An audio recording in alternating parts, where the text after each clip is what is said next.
Tanong ng viewer natin, bossing, baka may ma-recommend ka na tire inflator yung magandang klase. Nakailan na rin kasi ko mabilis masira. Actually mga bossing, meron ako ni-review dati na tire inflator.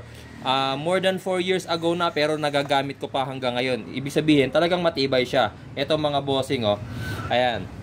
Then, pakita ko rin sa inyo yung video nung unang beses ko siya na-review. Ayan, oh, 4 years ago. Pero hanggang ngayon mga boss, nagagamit ko pa siya. Ito papakita ko sa inyo, this is 70 my tire inflator. Yung product link lalagay ko na lang sa may comment section mga bossing. Tapos i-demo ko sa inyo kung paano siya gamitin. Actually hindi ito yung klase ng tire inflator na meron pang lithium battery.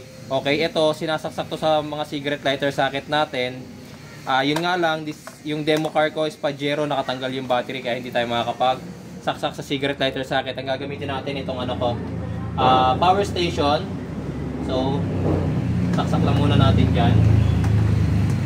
Ayan, pagsaksak nyo, makikita nyo naman, may mga ano yan, may mga unit of measurement tayo, KPA, bar, PSI. So dito sa Pilipinas, madalas natin gamitin of course, PSI. Kagandahan dito mga bossing, pag kinabit na natin siya sa ating tires, pabasahin na niya kung ilang PSI ngayon yung gulong natin. So ito nga palang gulong ko nung nakaraan, pininturahan ko, so dineflate ko yan.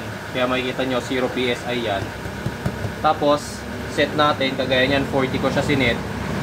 Pinutin lang natin yan. Ayan. Yun nga lang, medyo disadvantage ito mga bossing, medyo maingay yung kanyang tunog. Ayan, medyo annoying, di ba? Pero at least nagagawa niya yung job niya.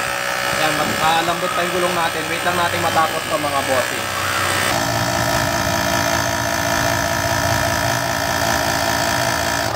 Ayan mga bossing, so kung napansin nyo, umabot siya ng 42 PSI bago siya tumigil. Kasi mga boss, syempre, habang hinuhugot natin to, ayan, kapag paano, ririnig nyo medyo sumisingaw eh. Ayan, okay, so mababawasan pa yung pressure ng gulong natin. Okay, kaya talagang ganon.